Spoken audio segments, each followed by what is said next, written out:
Welcome to part 2 of a baker's dozen of solid edge tips and tricks presentation. I am your presenter, John Pearson, and as I stated in part 1, normally I would be doing this presentation live at one of our many fall shows in cities like Toronto, Winnipeg, Red Deer, Chicago, and Montreal. However, this year the pandemic has prevented us from traveling. Therefore, I am doing my popular Baker's Dozen of Solid Edge Tips and Tricks presentation through our blog. This is part 2 of this presentation. Part 1 was posted earlier on our blog webpage. In part 1 of this presentation, we did the first 6 tips and tricks. So here's number 7, and this is the mice hotkeys for sketching.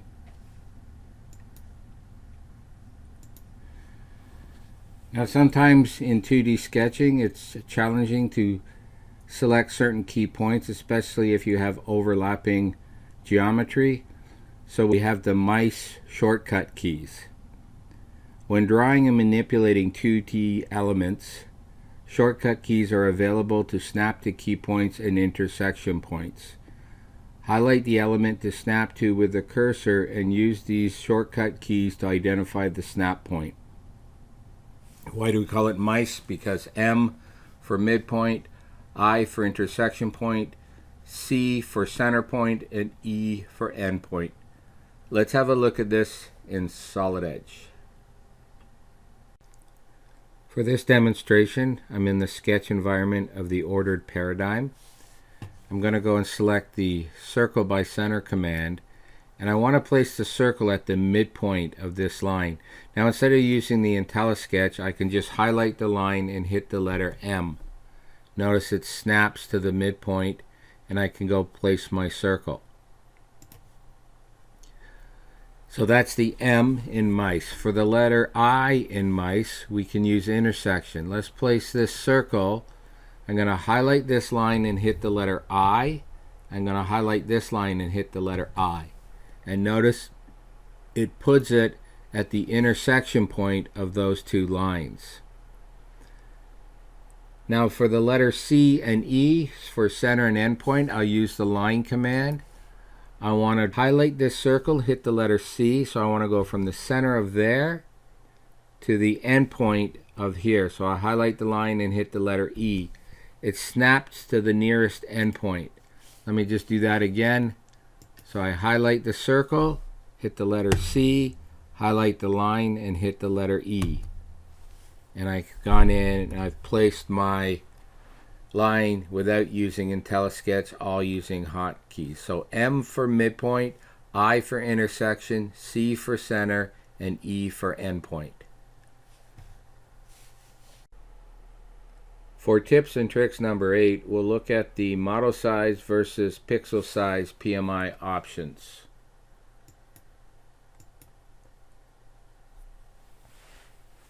Now, some of you may already be aware of this if you've taken the synchronous course. We teach this in the synchronous course and the fundamentals course as well. On our PMI ribbon bar, you'll notice that we have these two options, model size PMI and pixel size PMI.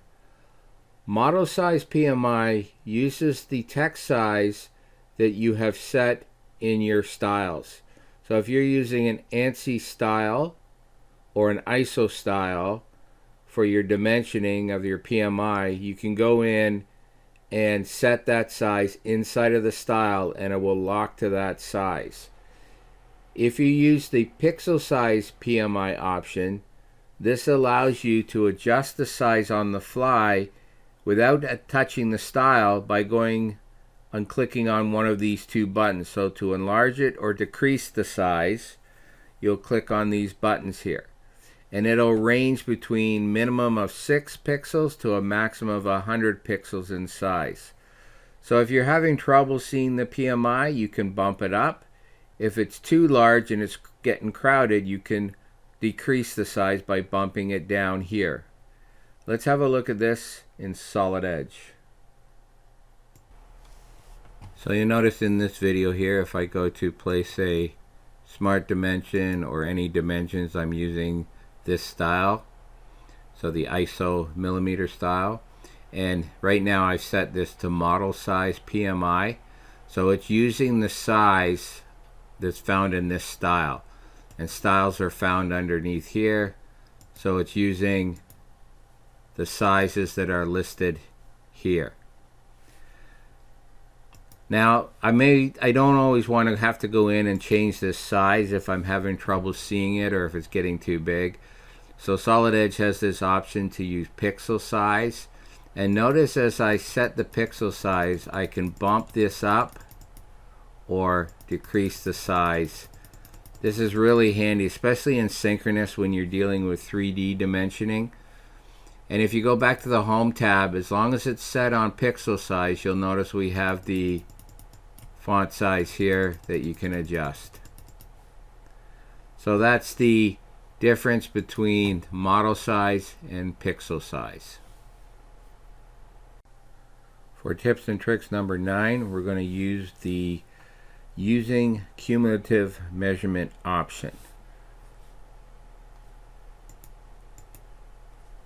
Now I will get a lot of requests on a quick and easy way to measure a parameter or a combined length of various sizes or pieces of geometry. And to do that, I suggested that they use the 3D measure command. This one tool can be used to measure data in part, assembly, and sheet metal in both ordered and synchronous paradigms. Now this does have an option box, and inside the option box you can literally control what you're going to see in your result listed window. And the cool thing here is this option right here. If you turn on cumulative measurement, this allows you a very quick and easy way to take a parameter measurement or a combined length of objects. Let's have a look at this in Solid Edge. Real simple example here. I want to put an edging around this base here, so I need to know how much edging to use. So a quick way to find that out is to go up to your Inspect tab and go to your 3D Measure tool. Notice the options here. One of the options, as I pointed out in the slide, make sure your cumulative is turned on. And then you can go down, for example, and you can do it manually by picking curves. And as you go around, you'll notice the length here. As you go around, you get the length and then the total length. And it starts adding these components until it gives you a total length of 704.79 millimeters. Now a quicker way to do that is pick the command again, and this time select the faces for your selection criteria and just pick this top face, and you'll notice it gives you the parameter of 704.79, which again was the same as adding up all the edges. So a real quick handy tool for getting parameters or total lengths. Tips and tricks number 10, solid to solid intersection. Now there's an extended capability of solid to solid intersection inside of our intersect command. Multiple design bodies are created when two or more solids and or surfaces intersect. You can actually use surfaces as well as solids for intersection. Empty fluid volumes created by solid bodies can quickly be discovered. So you can actually use this to calculate the volume of fluid that's needed to fill an area. And regions created by empty fluid volumes become voids and are listed separately. So you'll have your voids and your surfaces. Now I have a nice little demo on how to create a pipe fitting for this that I'll show you, but we also teach this in the advanced modeling course if you need a lot more detail. But let's have a look at this in Solid Edge. In these next two examples, I'm using a process called multi-body part modeling.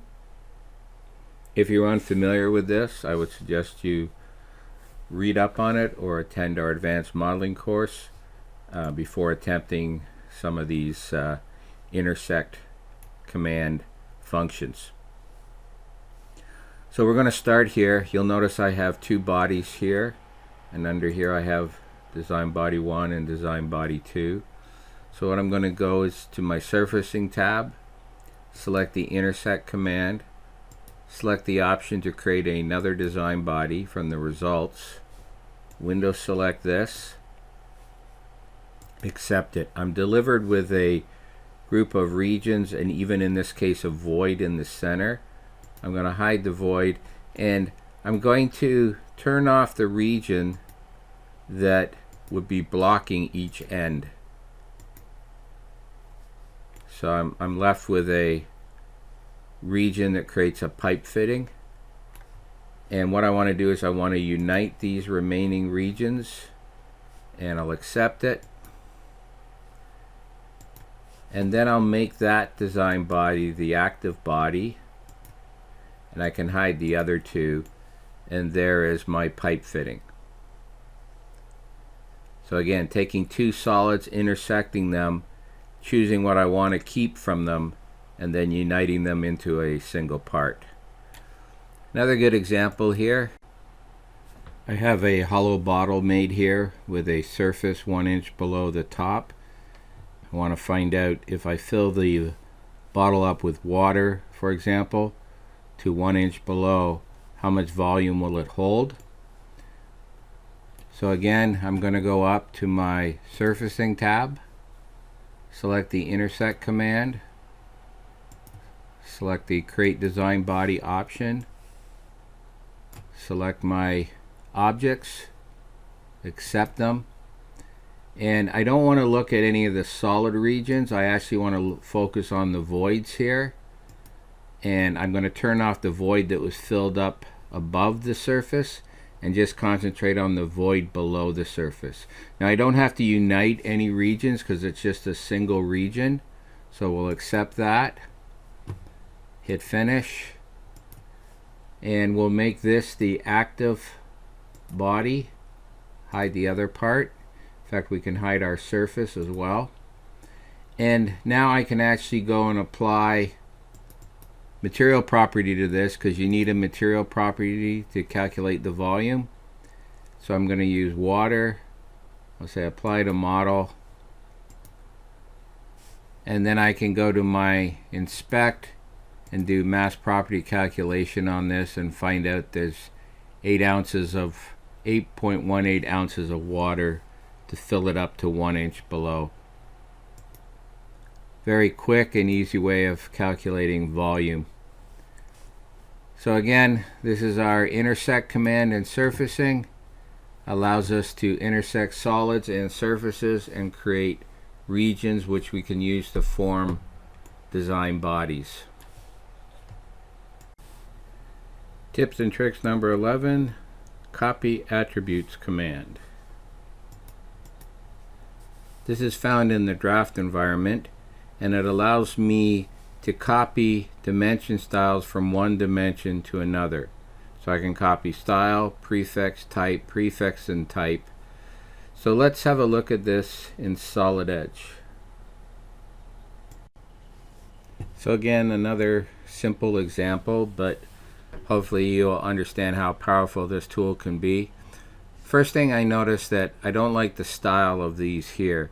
So I'm going to go in, right click, and go to the properties, and I'm going to change this here so it's a horizontal orientation right there, and I'll say OK. Easy enough to do that, but now I don't want to have to do them for all of them. So here's where this nice command comes in, this Copy Attributes command. I can click on that, select on this. Notice here we have the options here. I'm just going to select on this style, and I want to place that here and here, and it just copies everything in that style over to here, so I can quickly update these other two the same way rather than doing them individually. Very useful command. That's the Copy Attributes command, found in your dimension group on your Home tab. Tips and tricks number 12, Drawing Sheet Compare. Now last year when we did our traveling show, we introduced the compare models that was introduced in SE 2020, and I mentioned it was very similar to our compare drawing sheets, and nobody seemed to know that we had that command. So I've added this in our tips and tricks here, and what this does is it allows us to compare drawings. Now it only compares pixel changes in each drawing, but if you make a modification to a drawing, you can see what's different in the drawings.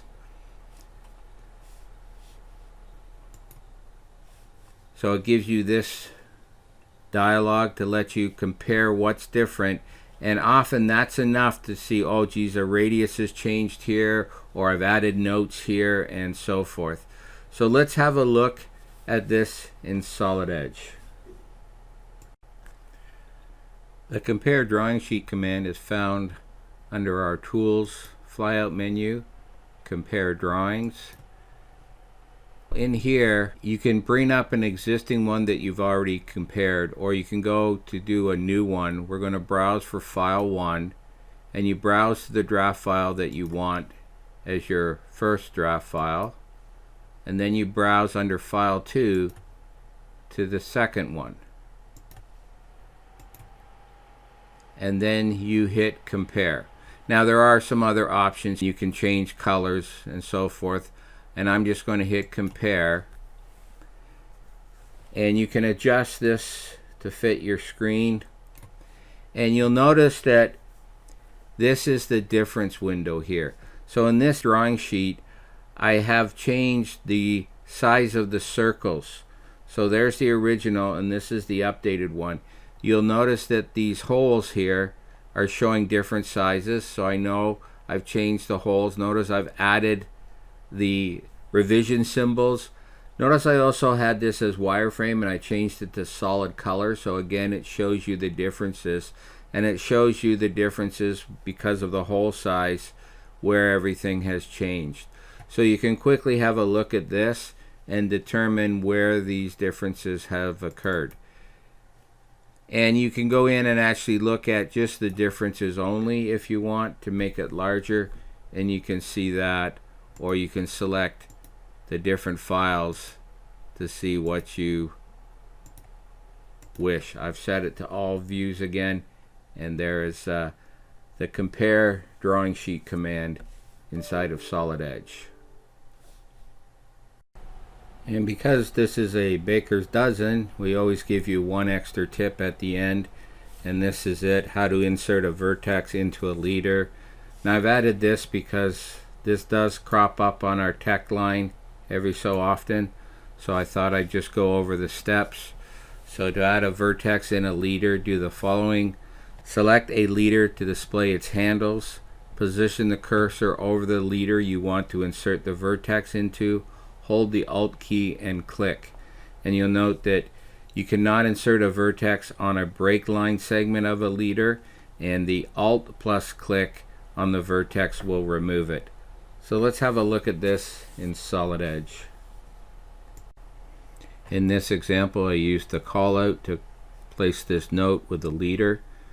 To add a vertex to it, I'm simply going to select the leader, hold down the Alt key, and then click where I want to place the vertex. I can then go and grab this and position it how I like. It's that simple. Now if I want to get rid of that, I select it again, I go Control Alt and click on the vertex that I added, and it removes it, puts it back to the way it was. This completes this year's version of a Baker's Dozen Tips and Tricks for Solid Edge. If you want to learn more, you can attend one of our training classes. And because of the pandemic, we've moved a lot of our training classes online now. So you can check out our online training at designfusion.com. We are adding more classes each month. If you need more information about the online training, feel free to contact your account manager or contact us at Design Fusion. I hope you've learned something in these tips and tricks, and hopefully next year we'll be able to present them to you in person again. Thanks for watching.